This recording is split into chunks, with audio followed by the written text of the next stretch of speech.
Well, welcome into beautiful Yoho Park here in British Columbia. I'm just across the border from Alberta and Banff National Park. And I was going to go up and see about Takaka Falls, but the road is still closed up to the second highest waterfalls in Canada, so we'll have to save those for another day. But here is the meeting of the Yoho River and the Kicking Horse River. Now the Kicking Horse, when I do my live virtual tours down in field, we see it looking lovely and milky, but that is the ice coming out from the Yoho River, the glacial melt. Now this sign is looking a little faded over time, which is fair enough, I suppose, but it's fairly dramatic to see down here. This is just a beautiful day. And so I thought I would just offer a couple of magical views in this area. The Cathedral Craigs are up on Cathedral Mountain. You might be able to make it out through the trees there. One big, very distinct pink peak. And also Mount Stephen, where there's actually a little bit of an avalanche just happening along the top at the moment. Named after Sir George Stephen, of course, the first president of the Canadian Pacific Railway. But what a dramatic mountain. Look at the glacial ice packed up on the side of it. Oh, another avalanche coming down right on the left, up high. Now that, I'm calling it an avalanche, but even though we're in June, there was a heavy snowfall yesterday. So there's lots of loose snow. Hopefully you're catching that coming down. Trying to put these videos up with as much resolution as possible. Oh, that is just spectacular. So up into the Yoho Valley, and there's the very, very milky Yoho River right down through here, coming off the back of the Wapta ice field. So just up on the other side of these mountains is the Icefields Parkway, Highway 93 North. And not a long drive before you get up to Bow Glacier and Peyto Glacier. But Mount Stephen couldn't be much more beautiful than it is today. That fabulous blue sky, and I'm just down on the side of Mount Field as well. And there was mining there up into the 1940s, mostly zinc, a bit of silver. But aside from coal, generally there wasn't much mining in the Canadian Rockies. Certainly no gold.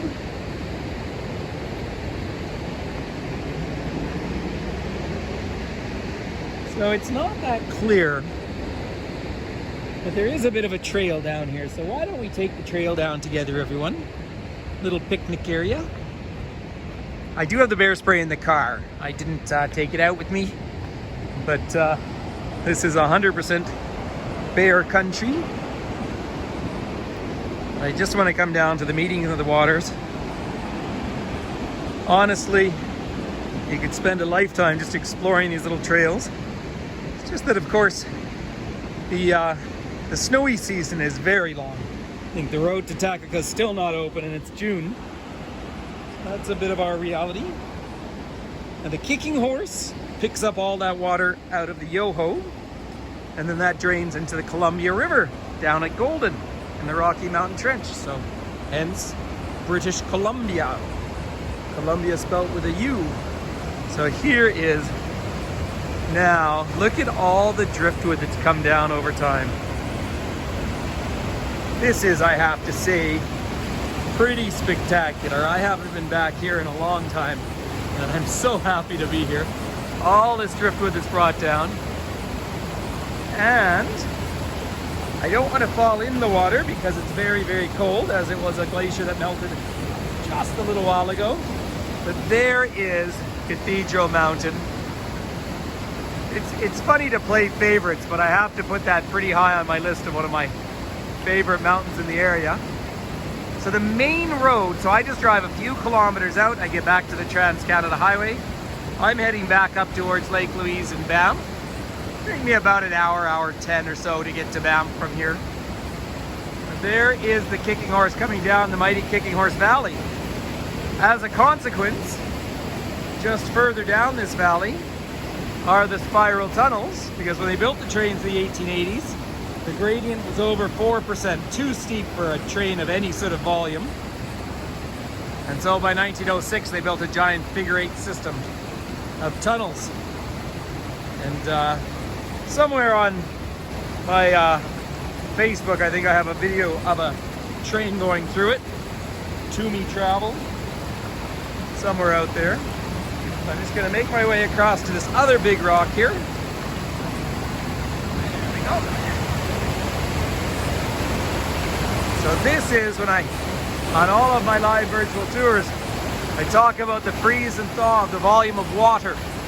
And that's what causes so much massive erosion in through here. And you sort of get a sense of it now. This water, we're pretty close to high water, I'd say. It's been very warm last week, and the melt is on. Have a look at these giant boulders that have come down. We know that one came down a long time ago because it's got a tree growing on top. So there's the mighty Yoho Valley up that way. This particular park is filled with peaks about 3,000 meters high, 10,000 feet. Also, for those of you who love flowers, just look out the crag on that side of that huge boulder there. That's as the soil forms, gradually life takes hold on this rock. All this limestone that really defines the Canadian rock.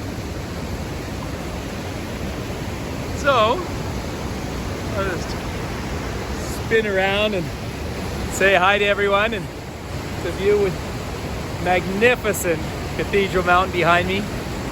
So I meant to ask you to subscribe and like, but honestly, in the description we'll find some live virtual tours that you're welcome to join me on, and it's just so nice to connect.